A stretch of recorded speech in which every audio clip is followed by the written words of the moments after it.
Hi, I'm Dr. Keith Johnson. I want to start my story at around age 24, 25, something like that. Never was good at math anyway.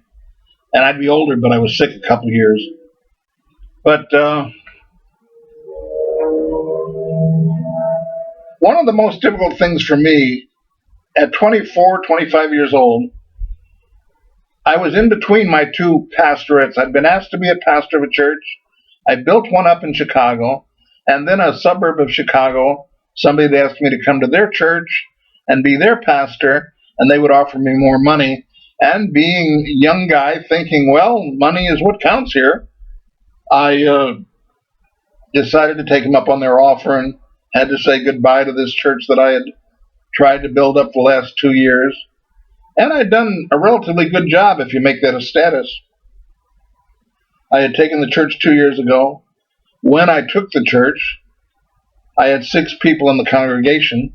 By the time I was going to leave the church, I think my last service, I had something like 287 people there, and a lot of them not wanting me to go. But after all, this other church had offered me more money, and the first church I was at didn't have a lot of money. So I took them up on it, and this was my last service. And then I headed down, and the new church, it turned out, just like the old church that I just left, was having difficulty getting people in. They didn't have a lot of people either. They had more than 6, fortunately. But it was about 22 people, something like that. So it was a small church. And even worse than that, because it was a suburb of Chicago, it was in some cornfields towards Indiana where, the houses were sparse. They were far apart from each other. You had to do a lot of traveling to knock on the doors. And I would take the list of what the church had of the old members, and I'd go from house to house knocking on doors. Hi, I'm your new pastor.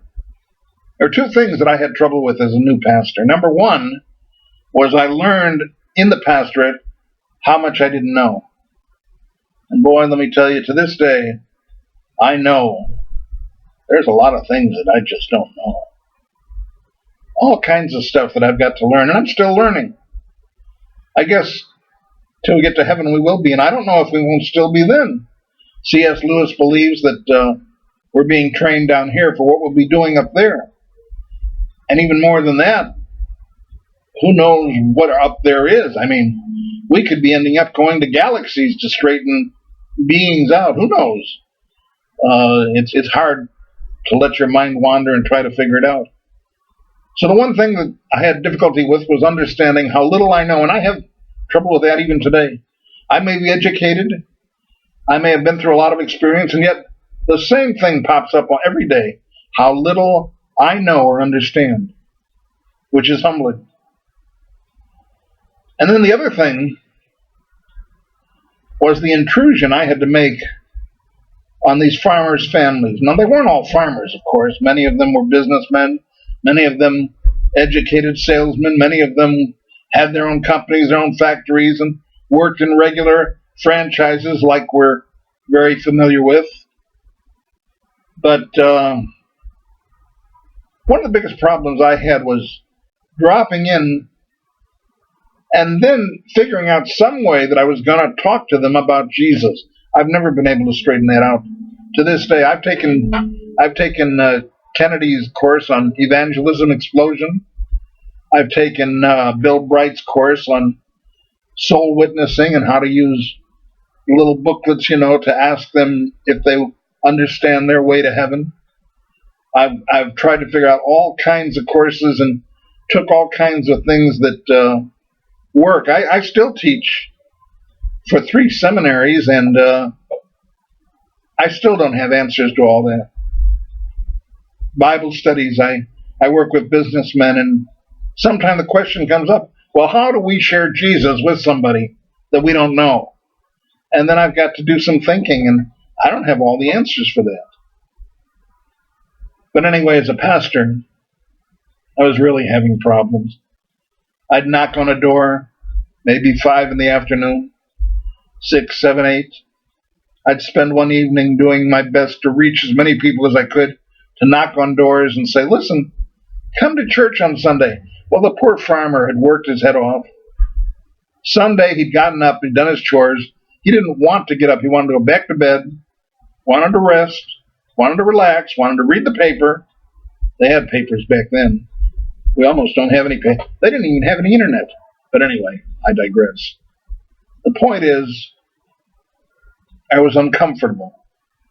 I didn't know exactly how to share with them who Christ was or what Christ had done. I'd find ways and reasons to talk about it. And even if I found a good way to wedge Jesus into the conversation and been pretty wise about how to interject, the farmer was uncomfortable. The wife was uncomfortable. Kids were uncomfortable. Who is this guy that comes in here, talks to us about death, talks to us about heaven and hell, talks to us about Jesus and our sins? I struggled with it. I just wasn't sure how to make it work. Now, I've gotten used to it over a period of time. In other words, I've even learned that even if the conversation comes up, I can be more silent than to say anything because my normal daily life is preaching the gospel anyway. And I'm sure that's what the young pastorates that I had was training me. My point is, and one of the reasons that you're looking at me on this YouTube video, thank God for YouTube, they've been very good to me, and as helpful as can be. They help me get my message out. They help me to talk about Jesus. I'm able to wander around. If you haven't looked at my other channel yet, please do, and browse through it from time to time. See what you like and let me know. But this channel is a place where I can grab a little personal refuge, I think. I'm experimenting. I'm hoping what I can do is kind of make a legacy of thoughts. On this channel, my hope is, what I can do is talk to you about things that don't necessarily have a spiritual connection, although everything has a spiritual connection.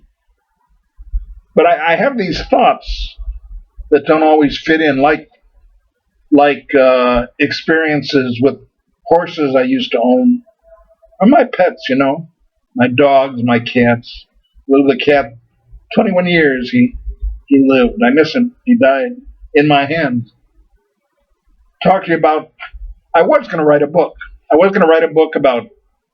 I've been asked to write a book about all these different thoughts that don't quite fit into the pastorate, or experiences that I've had that maybe you and I might be interested in sharing, especially I could share. It kind of becomes my legacy. I've got to admit that YouTube can be my lack of desire to sit over the computer and type the book out. Just talk to you about it anyway. I want to talk to you about thoughts, ideas, various, no particular subject. And it's a way for you to get to know me and understand some of the things that I've said and done. And the more I get into it, the more you'll see and understand what I mean. And not that it's necessarily important, but if you want to, it's a way to get to know me. It's a way for me to get to know me too. So we're going to talk. And I'm just going to share with you, not necessarily religious thoughts, but general thoughts. Now, it may have a lot of religion in it, because God is a big part of my life. But at the same time, I don't know who you are, what you believe. You may find that sitting and listening to me will spark some thoughts in you, will get you going, and maybe take you off on a different direction.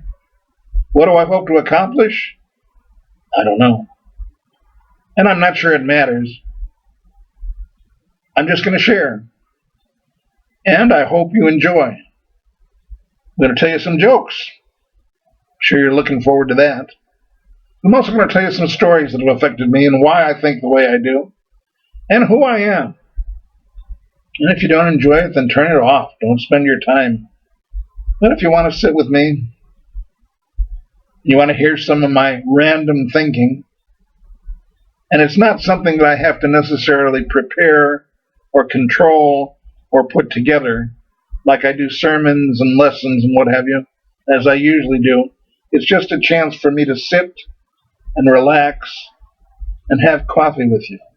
So do me a favor. Make yourself a cup of coffee. Get me a cup of coffee. We'll sit down and have coffee together, and I'll talk to you.